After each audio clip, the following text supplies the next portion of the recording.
All right, we just dropped the best Amazon podcast of the year. This is all you're gonna need to watch to have an awesome Q4, make a ton of profit, and smash your goals for the rest of the year. Let's get it. I'm pissed off. I see again and again new Amazon sellers making the same mistakes, doing the wrong things, taking the wrong advice. And today we're gonna pull the curtains back and we're gonna give a ton of no BS advice to actually succeed selling on Amazon in 2024. And we want you to get into just kind of an unfiltered conversation. We've seen it, the same excuses over and over again. So we're gonna talk about a lot of the major objections, the same comments we see over and over again. You have at least one of these in your head right now. So we're gonna have a conversation about all of them. And we're gonna talk about who the successful Amazon sellers are versus the unsuccessful Amazon sellers. And the good part about this is we consistently see the same mistakes, the same objections, but also the same traits with sellers who win fast. Like a bunch of our buddies that we've been able to, meet in person these days too. We've built a great friend group of other Amazon sellers. We'll pop a whole bunch of them up on screen here as well and everything. So what I see personally in respect to like where sellers are struggling, right, is just pre-framing before starting to sell. And the problem with that is that you see the vision of selling on Amazon, unfortunately, the way a lot of gurus talk about Lambos, and that is quite literally the exact opposite of what Because if you're a smart Amazon seller and you have $400,000 in cash tied up, then what are you doing? That's that should have been another $500,000 profit by the end of the year. So that's like one of the bigger things I'd say is, people, they look at how it's portrayed on social media, and then they also think like, time. That's kind of the biggest one that I think we both get on the comment section, that kind of stuff. So what do you have to say to that new Amazon seller? They're looking in, they're, oh, somebody on Instagram said I can work an hour a day and I can buy a Lamborghini. How much time does it actually take? And how can we help out that Amazon seller that maybe they got only an hour extra a day to spend on their business? Exactly. So there's a couple ways to view it in that, like, we all have 24 hours, right? But obviously different people have different levels of responsibility just with what they got going on. So there's like a couple different types of Amazon sellers that get into it. And you guys can let us know which one of those you are in the comments, right? So there's like the young gunslinger Chad Scaler, right? Like the part-time 9-to-5er. Right, who might be interested in doing it part-time forever, or the 9-to-5er who hates what they got going on and wants to change it, right? If you're in, the first group, the younger guys, right, you actually do have time, let's be honest, right? If you're in college, you have more time. I don't know what it is with the college guys and gals being like, oh, I don't have any time. Like, name one other time you're gonna have more than like, oh, I have to go to class 2, maybe 3 hours a day. I do some homework and that's it. What they're really doing is they're spending that, that 8 to 12 partying every night.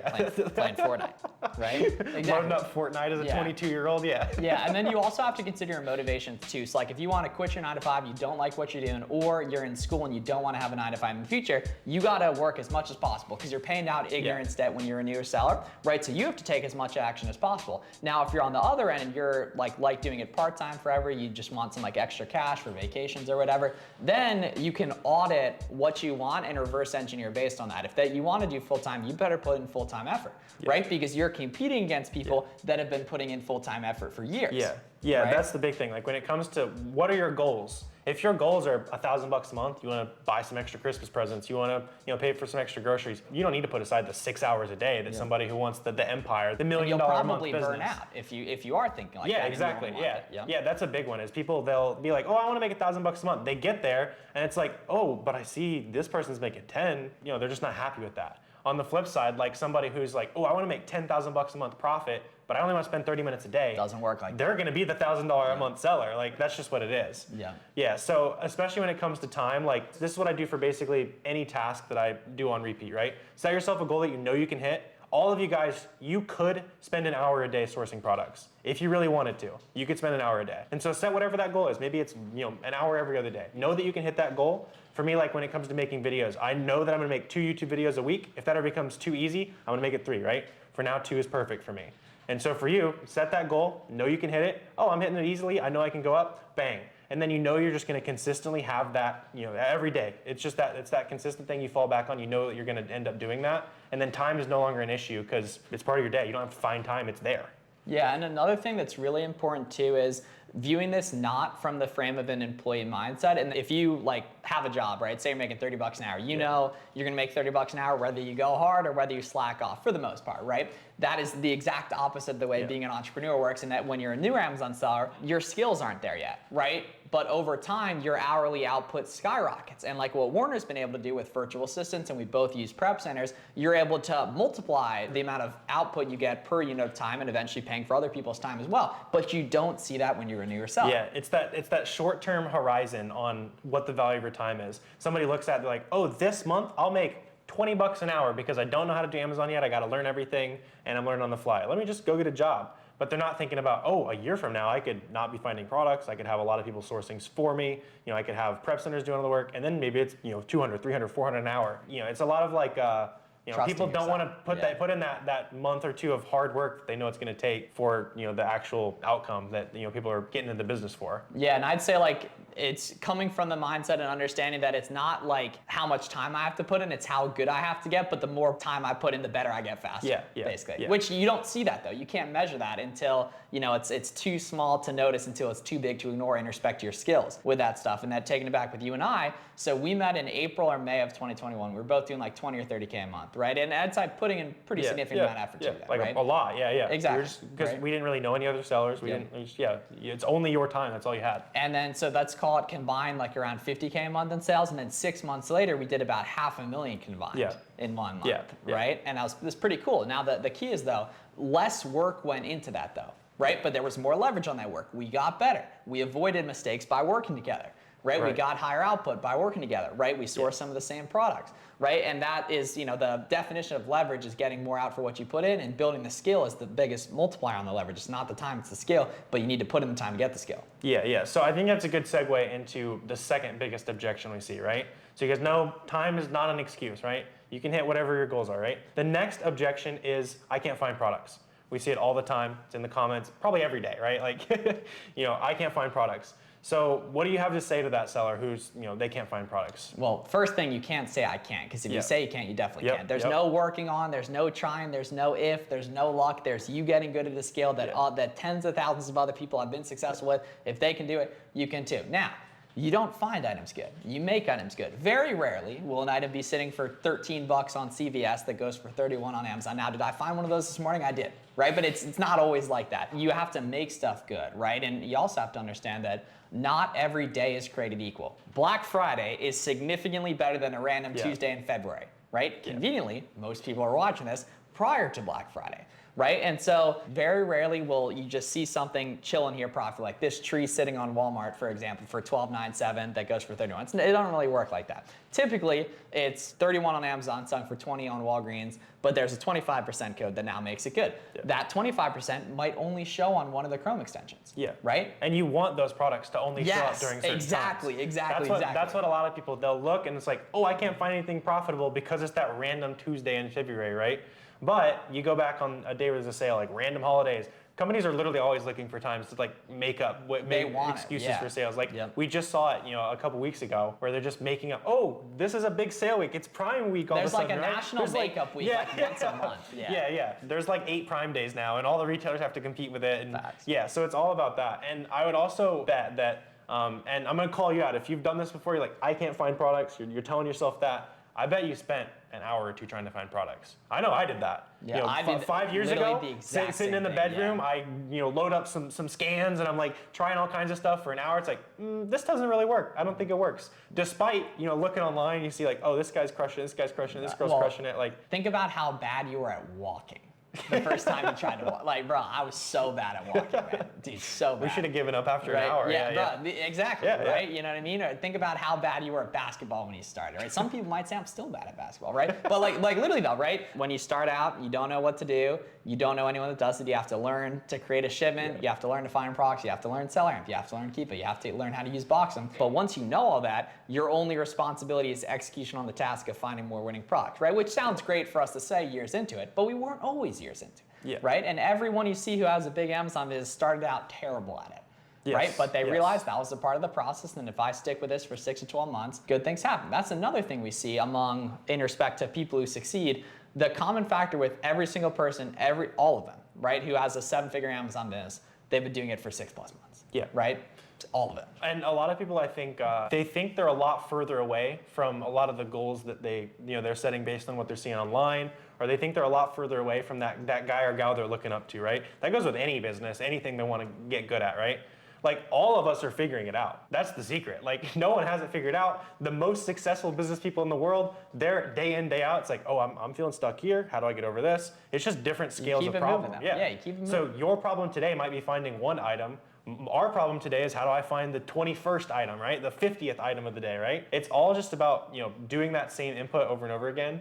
And it's not rocket science, especially when it comes to reselling. Like, people kind of look at it as like, I have to look at all these graphs and all that kind of stuff. Especially if this is your first business, it probably feels really complicated. Yep, as it should. Yeah, as it should, right? You want it to be hard. Yeah. Oh yeah, go work a job for 40 years if you want easy. You know what I mean, right? And in respect to like output and everything, yeah. Very important part with that too is the syndrome. This is a massive problem of thinking because you're doing something today that you have to do it forever and that it's not a stepping stone. Perfect example, retail arbitrage. Perfect example, scanning used books as well, right? You go do retail arbitrage at the grocery aisle, right? Your parents are like, what is wrong with you, right? Why did you come back with $100 of random groceries? Worked so hard to make this person successful and they're going out and they're scanning books at their store. But no, that's part of it. It's the stepping stone. That is by far the lowest risk way to get products, right? You can get used books for free in many cases. So you and I did a bunch of that. And then you learn over time. You get more output. You start doing retail arbitrage, and you start doing online arbitrage, right? And like ironically, the best way to get into wholesale is to do OA for a while. Yep, right? Because you know the best brands, and you know the brands to avoid, and you've already made shipments, you've already made mistakes, you've already made money. Yep, so you made a bunch of cheap mistakes to avoid making expensive mistakes with a higher leverage business model like wholesale, for example. And you can do both. The best way to get in wholesale is also hitting up the distributors on your OA products. Right? And or storefront stocking the high review sellers, or searching XYZ wholesale, XYZ tax exempt to see if these retailers have tax exempt programs or bulk programs. But it's just seeing stuff as stepping stones, I think, is super important. It's something I've for sure struggled with as well too. Yeah. They see it as like, oh, you're leveling up. When we know people that even we don't want to scale books to 8 figures, but we know 8-figure book scalers. Crazy. I mean, it's like you might be insane, whatever. Exactly. But like we also know online arbitrage, retail arbitrage sellers who are literally making 8 figures. Some of them are even like have done 9 figures lifetime in that business model, right?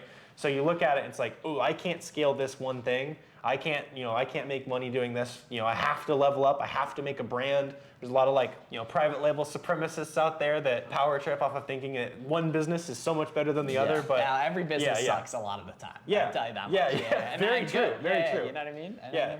That's also another secret to it is most businesses suck. It's just which suck you can embrace and which suck you like doing. And how you think about it too, right? And that if you see like an unscalable activity as bad or an unscalable activity as good, no one else will do it. Right? That's how I kind of always view merchant fulfill. Yeah. So I want to hit another objection, but on a tactical level, if you are that guy, you can't find products, right? Well, you can't say you can't. Of course. If that's in your head right now, load up SellerAmp, you go look at what other people are selling, and you figure out where they're buying it from. It is that simple.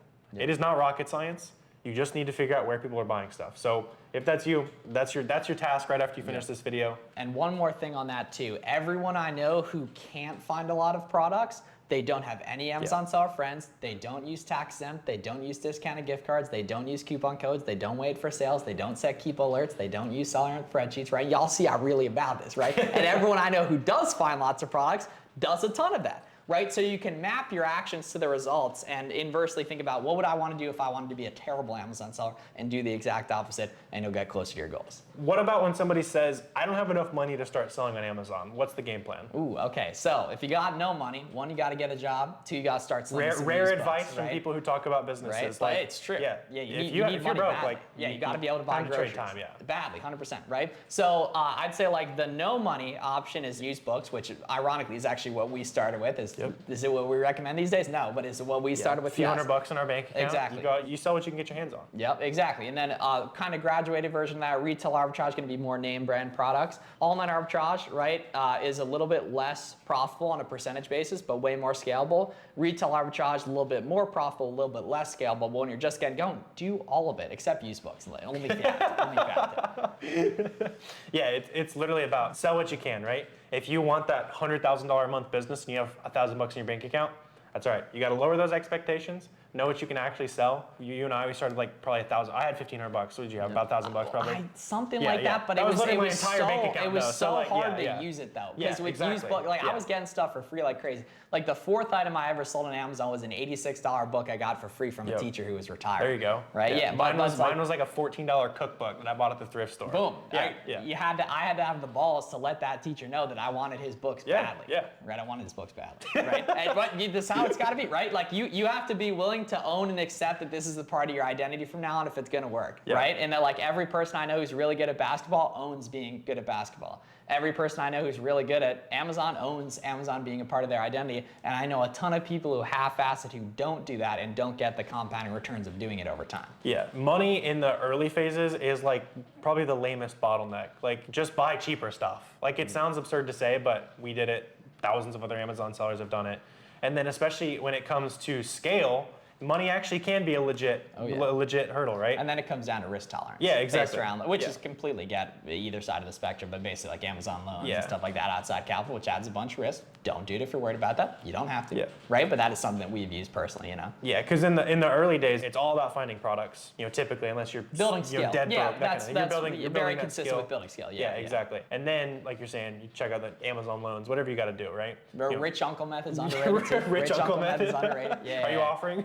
Well, no, and I've never even used it. But yeah, the rich uncle method has paid off for other folks as well. The guy, he might not have any kids. He's got the sports car. Yeah. Right. You know what I'm saying? Right. He wants to fund the business. Yeah. So for someone who's starting, how much money do they actually need? Yeah, for online arbitrage, what we typically talk about, like 1 to 3K for product, right? Whatever you got though, right? SellerAmp $20 a month, Keep it $20 a month, Box them $50 a month if you want to organize the business and list stuff a lot easier as well. Bunch of free coupon extensions, those are free. Supplies you can reuse from online arbitrage orders. Mom's got tape in the desk too as well. You got the old school printer, right? People look for every excuse not to take action. My brother in Christ, the brand of tape you use doesn't matter. Doesn't matter. Get some. You live right near the grocery aisle. You haven't even been there. Like, how can you? All your ancestors worked so hard. You have the grocery aisle nearby. You haven't even scanned the whole store yet. Yeah. Right? That's pretty much what it. Is it? The ancestors were they were running through the fields, you were worried the about grocery outlet for ungating. 5 minutes. Yeah, like the bundles are right You're there. worried about ungating, SellerAmp just added AI image search. You haven't even used the AI image search yet. Yeah, I actually found a banger yesterday on that. Yeah, bro, that's what I'm saying. Took a picture, found some stuff. There's like some monkeys on the shelf, like $10 profit each. Right. Hey, that AI image search, you might find the 1-pack, but the 3-pack might also be good too. 3-pack might also be good. Yeah. There we go. Right, Can't leave him hanging. Yeah, so you touched on it a little bit there. Ungating. Should be pretty quick because it's a super simple solution. How does somebody get around that bottleneck? Yeah, so you have to understand that getting declined for ungates is a completely normal part of doing this, and it happens to quite literally everyone. But when you've only done one ungate and you've gotten declined it feels like you did something wrong. Which is reasonable, right? But you gotta trust the talking heads on the internet that are here sitting here. Yeah, that's another good thing is people who are not willing to bend the rules and try things again and again and find that loophole. They're not going to be good Amazon sellers, right? It's all about repetition. Yeah, exactly. You don't want to bend Amazon's rules, but like in respect to like combining discounts. Yeah, of course. You don't want to break the rules, but as far as like you'll see on a lot of websites like, oh, you can't resell from our website. Oh, it breaks my heart. I hear people like that holds them back. So what are you doing, bro? Yeah, come on. Like, you've been going to work for 26 years at McDonald's. Like, buy the fucking product. Like, hopefully you guys know all the tactical information on ungating. We both have videos you guys can watch on that, see the full process. Dude, like the whole auto-ungated, I didn't even know anything about exactly. Like 6 months ago. But like, if you want, like, look up like I don't know, Stafford for example, which is it's a brand that's open for most new people. Storefront stock off there. You'll find a bunch of them, and linked in the description is the auto-ungate guide as well too, where you can get ungated in 100+ brands completely free, nice and easy, right there. And then the more you sell, the more you auto-ungate. The more you sell as well, the more quicker the documentation requiring ungates go too. So auto-ungating is like a little mystical. It kind of depends on how many, like it depends on the account how fast it happens for you. For me, it was like a couple thousand orders. I started getting a lot of stuff right away. That sounds like a lot, but like you're talking about, there's a bunch of stuff you can get right away. Was that about where you were seeing as far as? I think with a lot of people, it's around 5 to 10K in sales. Okay, yeah. And either way though, like that can't be a bottleneck because you can just buy from a big site and get ungated at like Target. As long as they're letting applications happen. Exactly. Yeah. The past couple months, they've taken away some of the main brands we think due to counterfeit issues specifically. It makes total sense. Which makes complete sense. You don't want the 4 stripes on the Adidas shoe under the Christmas tree, right? You don't want the 100%. backwards Nike check. I guess unless it's Travis Scott's, right? Yeah, exactly. And now the interesting thing is the majority of that has only been for people who weren't previously approved. The majority of it, right? Therefore, that's a lesson in taking action fast so you avoid that in the future. That's also a good thing for you as you become a more experienced seller if it's harder for newer sellers, right? Just kind of being honest. And if you're also one of those sellers who has those brands and you're not using it, like, you got to turn up do on it that. today. That's an easy moat for you. Yeah, and it's just important to understand that there's bad things about every business, and we will be the first ones to tell you that weird Amazon changes happen from time to time and everything, but if you keep it rolling, keep innovating, good things are going to happen. So the lesson with that is, one, ungate stuff when it's available, because that's been the kind of thing where people have gotten rewarded heavily for doing that in the past, right? Especially goes back larger to just brands. doing it. Taking like action, doing the work. right? That's it. That's Exactly. what most of this boils down to. Right, and there's literally, I think it's like, literally hundreds of thousands of other brands and everything that people are. I mean, if you want to see a bunch of those, that's that auto-ungate list we put together for free too. Absolutely. Yeah. So we touched on a little bit issues with Amazon, right? Issues with any platform you're trying to start a business on. It's just kind of the nature of the game. And especially on Twitter, lots of platforms, we see people whining and complaining. Whoa. Amazon's dead, right? It's dead about every 6 months if you listen to the people online. Maybe a little bit faster than that, to be honest. Yeah, so right now there's people who have Section 3 complaints and IP complaints and all this type of stuff that Amazon's throwing in the way of sellers. And the motivated sellers they're figuring it out, right? They're getting through it. I don't think you or I have seen anyone lose a Section 3, for example. That's been buying legit products, right? Exactly. Everything, and obviously we don't see every case specifically, but the key is if you're doing stuff by the book, which a lot of people haven't been, obviously you gotta need to avoid be, right? the Fraud Telegram, labels, Telegram, wholesalers, and everything like that. If you're buying legit products, you're not going to run into issues because Amazon wants you to be on their platform. Now they don't want the bad actors who unfortunately have been becoming more prominent and everything. But what you can do is control your supply chain, where you're getting stuff from, and everything too. And stuff happens all the time. Like on the topic of regates and stuff like that, years ago, most people couldn't even sell the big toy brands during Q4. Pre-2020, pretty much no one could sell any big brands, right? That's why we had to start with used books and everything. So the guarantee is that the platform's going to change over time, and you as a seller can do your best to diversify, be in the mix, be in the community, learn, stay ahead of the curve, etc. Right? And that's what comes with not needing to do any marketing, not needing to have spent decades building trust with your website, right? Just being able to hop onto the largest platform in the world and sell on it. They have every right to enforce rules to see how they see fit. Now, do I think they're overcorrecting a little bit currently? I do. Right, but stuff changes over time, and that's the only constant and guarantee. Yeah, we've seen Amazon make changes like this before, and sometimes they'll walk it back if it's too aggressive. Like Amazon, there are brands that only resellers selling that are doing hundreds of millions of dollars for Amazon. They don't want to cut away that crazy amount of profit. All they have to do is, Johnny shipped this in, and somebody bought it. All right, here, cool. We get to keep our 15% just for making a sale on that. Amazon doesn't want to get rid of that. They just got to make sure that the guy from a couple Christmases ago, we had a bunch of Turkish Amazon sellers pop up. That was a huge There's just problem. a ton of fake stuff. That did get and fixed, exactly. yeah. So since Section 3's been out, people are verifying, hey, my inventory's legit. Hasn't been as big of an issue. Profit margins have been higher. So with a lot of this, you also have to remember that even though it might feel like a pain to get ungated or to deal with that Section 3, it's a good thing for you. In the long term, it creates moats for people who are bad actors. Yeah, as long as you're able to get through it and work with Amazon and everything, and all that will end up being a good thing long term in respect to Amazon being more conscious of fake products on the platform. Yeah, exactly. And another good thing with all these people saying Amazon's dead too in general is that's good for you if you're a current seller too, because that provides more opportunity. I low-key think some of these guys saying Amazon's dead online are just which I mean, whatever. It's a lot of you see it a lot with veteran Amazon sellers who want to just fearmonger, and you see the crowd that doesn't actually want to help people. They just want to see I don't know what their goals are, right? They want to look like they're the good guy and post stuff, and they're not actually helping anything, right? That's just not productive. If OA is dead, stop doing it then. If private label's so good, start doing private label. Drop your whole OA business. If OA is so bad, stop doing OA. Yeah. It's bizarre to see the same people who are making money, selling on Amazon and selling ideas of selling on Amazon to people also talking about how Amazon's dead, you got to run. It's just bizarre. If you stay active, you innovate, you get in the community, you'll have a productive experience doing this and everything. Because the key is that I'm gonna make it very clear. You should not be an Amazon seller forever if you don't want to. In my opinion, I think most young people should not plan on Amazon being on Amazon long term. What they should be planning on doing is meeting cool people, building good skills, building themselves into a better person, a harder worker, better mindset, right? And this is a great way to do that in respect to not needing to do any marketing, being able to start with low capital, etc. And it doesn't have to be for you forever, but it can be a great stepping stone, similar to how retail arbitrage doesn't have to be your whole Amazon business forever. But if you're making under 10 grand a month in profit and you got the grocery aisle down the street, you're tripping. shipping. Worst case scenario, your Amazon account gets banned after you sold on Amazon for 2 years. You made a bunch of money, you made a bunch of connections. Friends, You know how to land wholesale suppliers. You know how to, talk to people about business. You know how, you just know way too much to ever need to go back to square one. Like, that's the other thing. People are like, I can't. What if this isn't around in a decade? Who cares? Who cares? It's about cash flow now. You build the knowledge, you build the network. Like, there's no reason, because you and I have talked to so many entrepreneurs through Amazon, there's absolutely zero reason that we'll ever have a 9-to-5 job ever again. And it's because we literally started reselling crap online, right? Yep. It wasn't going out and creating our own branding and marketing and all this kind of stuff. Like, we just flipped a couple books, started talking to Amazon sellers, and it all went up from there. Every single day, it's that one small step every day, and it's crazy how it adds up. Yeah, once you start climbing the mountain, you find quicker ways to as well, and little edges, little nuances. And the further you're going up to, the more competition's getting pushed off. I like that. It's like it's like bouldering. You're doing like harder levels basically. It gets easier. But you're better though, right? Too, because you have the army behind you helping you out. You got the boys on the Discord call at night too. That's what most young men are missing in their life, by the way, too. Is a good group of young men to get on Discord with every night as well. So I'll swear by that forever too. Not enough people talk about the part-time Amazon seller as well. I think that's a great niche of people that is underutilized in respect to content. You hear scale.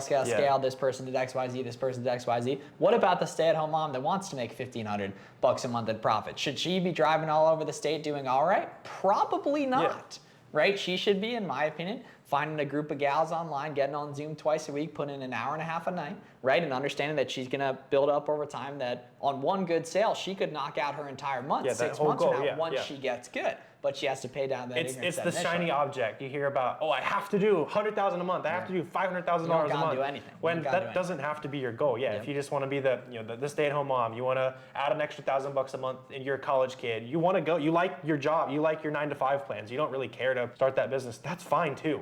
Don't let somebody on social media tell you that you're invalid because you're hitting the goals that you want to hit, right? I see it a lot. The part-time seller, they hit that $2,000 a month and it's like, ooh, but what if I kept going? They're not happy with it. So that's the big thing. Your business is your business. It can be your side hustle or your empire, whatever you want it to be. Just don't let somebody else tell you what is going to make you happiest with your business. Yep, and one can turn into the other too, because you're learning good skills regardless. You're meeting good people regardless. You're learning capital management regardless. You're learning inventory forecasting regardless. It might not even be on Amazon as a long-term play, or it might be private label, which totally works, or it might be wholesale, which totally works. It's just getting into those from the get-go is a little bit more expensive and risky. That's why we like online arbitrage, but I want to make it very clear, business models don't fail. People do. Businesses don't not work for you. You just didn't work on it. And that's a fact that I fully stand by. You're very capable, and it's not that something didn't work for you, you didn't work on it.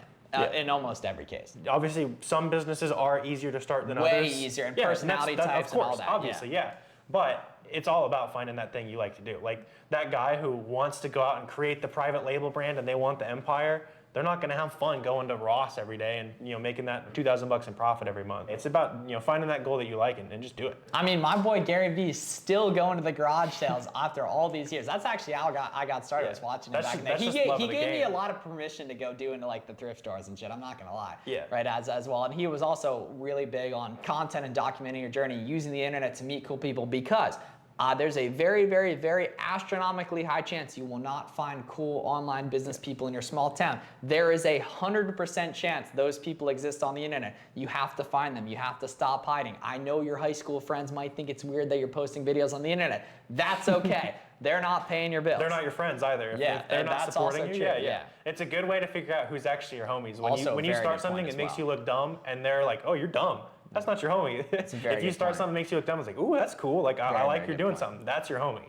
I like what you're talking about as far as getting permission to succeed. A lot of people, for especially older guys and gals, I've seen it. They've been told that they can't succeed. They've been told that they can't sell $10,000 a month on Amazon. Sitting there waiting for you. Go take it. Go take it. If other people can do it, you can too. And so it's like you got to beat that conditioning a lot of times too. Even if you're young, you don't have anybody in your environment who's supporting your dreams, your goals, and you look around, and you see, like we're talking about, there's tons of people, in our free Discord, on Twitter, on Instagram, on YouTube, tons of people that are out there and want to see you succeed, want to see you win. It's all just about kind of looking at it and oh, okay, I can do this, right? The biggest enemy in day one is oh, I can just go out and sell something today. Okay, let me do it. No one's gonna tell you need to and everything. A lot of people want permission to go do shit. Yep, this is your permission. Go do shit. I love it. Yeah. I don't have to watch 100 hours of YouTube before I make a sale. I can just do it. Right. Interesting. There's some Amazon rules, but there's no rules in respect to taking action. Like, yes, you list the product right when you get it. Like, you gotta think. You gotta think critically too. You gotta learn to think as well. And people won't support you when you get started with it. And that's okay, because you haven't given them any reason to.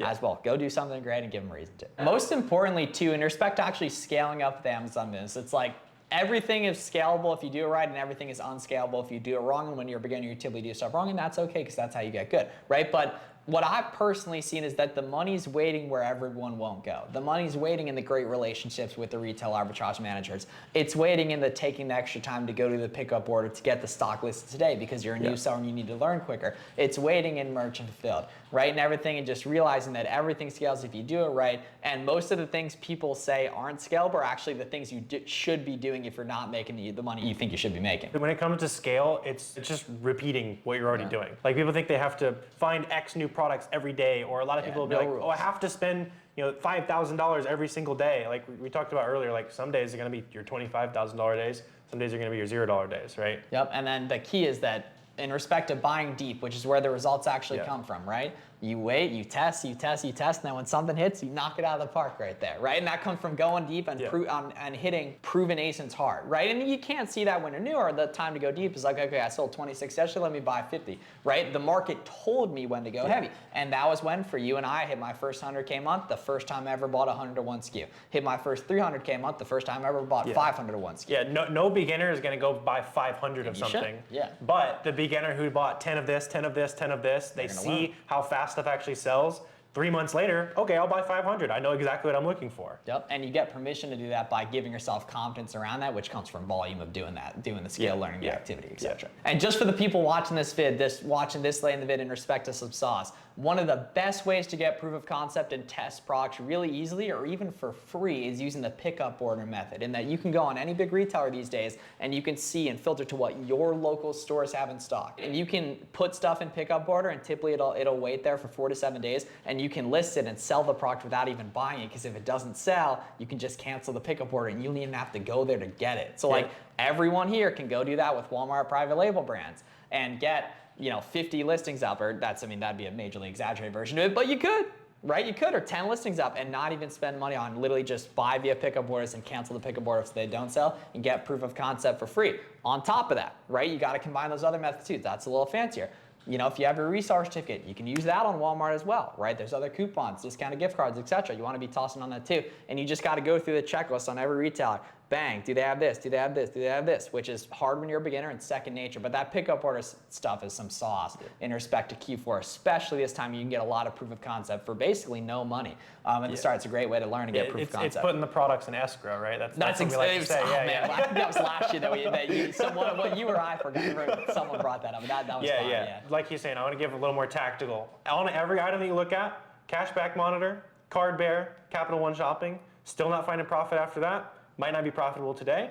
If it's close, add it to like a SellerAmp Google Sheet, so you're checking everything that's super close. Set a Keepa alert on that item as well, so you can say, hey, let me know, send me an email, this is $40, it's $35 today, I'm not quite profitable. Over time, not only are you learning good brands to sell, good products to sell, you're also learning exactly when to go buy those products, because it's just saying, hey, your item's good today, you already did the work, go buy it now. Another sauce more here too is the new SellerAmp extension. It's free. It's just a separate Chrome extension. You need to download it. SellerAmp.com/QVS, Quick View Simplified. Right there. That is an insanely good way. You can source a brand just by searching on Amazon, and the Amazon search page shows you the best for products in a specific brand, because it wouldn't show the product at the top of the search if people weren't buying it. So like Target, Walmart, any private label or any retailer specific brands where you know where it comes from, it's a brain dead easy way to source too, is utilizing that stuff as well. If you already know where the stock's coming from. Yeah. So obviously steal those, please. That's stuff that took us multiple years of growth on Amazon to learn. And then down below is also free checklist, free full course you can start with, tons more just completely free stuff that you guys need to check out down below if you're serious about scaling this stuff quickly. That's serious. And stop hiding. Go find your crew. Go find sellers to work with, and we'll see y'all in the next video. Click the video right above Warner's head right there. We'll see y'all in the next one.